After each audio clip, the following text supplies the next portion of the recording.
Welcome to Loren Reads to You. Today we're reading The Bedtime Killer by Loren Malloy. That's me. Make sure you're following or subscribing wherever you're watching or listening to this.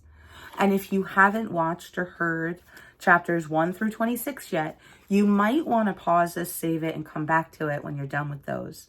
Otherwise, it's up to you. If you're ready, get comfy, get cozy, and let's get into this. Chapter 27. Horace decided Janet had been in her timeout long enough. He was positive she would be thrilled to be seeing him tonight. He had seen her that day while he was edging her property. She even smiled at him when she saw him. He knew in that moment they were a happy, loving couple again. She must really want his special style of lovemaking. She was so blatantly obvious about it. That smile at him that Janet gave him caused little Horace to tremble with excitement. He went over to the window of her bathroom. He could see she was in there using the toilet. He watched her. She let him. If she didn't want him to see her, she really would have closed the window shades instead of leaving them an inch open. It was perfect for peeking in. Oh yeah, she really wanted him tonight. She was making it so obvious. Later that night, Horace went back to the familiar property of his lover, the beautiful Janet. As he knew she would be, she was home and waiting for him in the bedroom. He could see the light was on. Thank goodness the husband was out. Good riddance, actually, he thought. This time, he brought his own ladder. Quietly, he placed it against the balcony of the master bedroom. It only took him moments to climb the ladder before he was standing on it looking at Janet through her balcony door. His beautiful lover was reading a book. It was some horror novel called The Storyteller of Pain. It sounded like something he might like, a storyteller of pain. Horace realized it was her way of saying she was ready. She wanted to know the story of his pain through their intimate interactions tonight. Little Horace shuddered with glee. He couldn't wait a moment longer. He opened his pants and let little Horace out. Stroking him with one hand, he used the other to tap on the glass door. Janet's lovely almond-shaped eyes looked up from the novel to lock onto his with such fear and shock. The look itself almost made little Horace explode. "Help!" Janet screamed and stood up. Horace shuddered with lust at the sight and sound of her. He crashed through the glass door with a massive kick from his work boot and slammed through it extremely hard. He gave Janet no time to react. He jumped onto her very quickly. Oh, his feisty minx knew not to make it easy for him. He loved the struggle.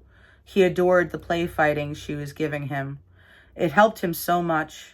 Horace alternated between ripping her clothes off and blocking his lady's play fighting techniques. He became so aroused he could hardly handle it anymore.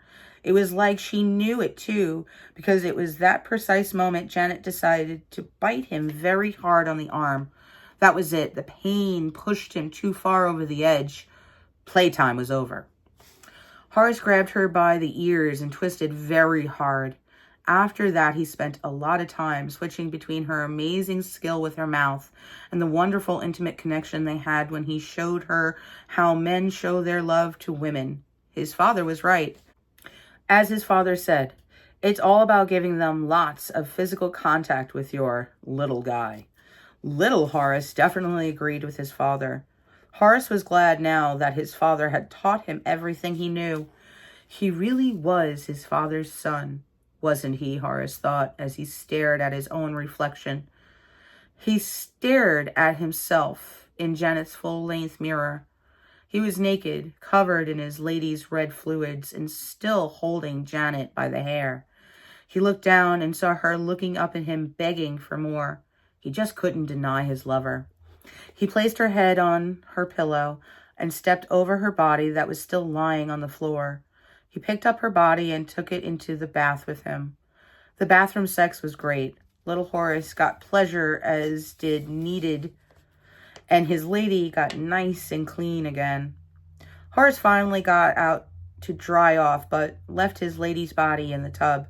He knew she'd want to soak and wash again before her husband got home. It was several hours later when he finally got dressed and kissed her on the forehead, saying, "It's bedtime, baby." Horace then went back out the window. He went down the ladder quietly. He left with his ladder as silently as he arrived. That was chapter 27 from The Bedtime Killer by Loren Malloy. That's me. So make sure you're following or subscribing wherever you're watching or listening to this. And remember, The Bedtime Killer, each chapter is either from the point of view of the killer, the victim, or the police. So make sure you join me for chapter 28. It's going to get even better. And remember, you can get this book as well as the rest of my 20+ books through Amazon. The Bedtime Killer is available in paperback and Kindle. So I'll see you for the next chapter.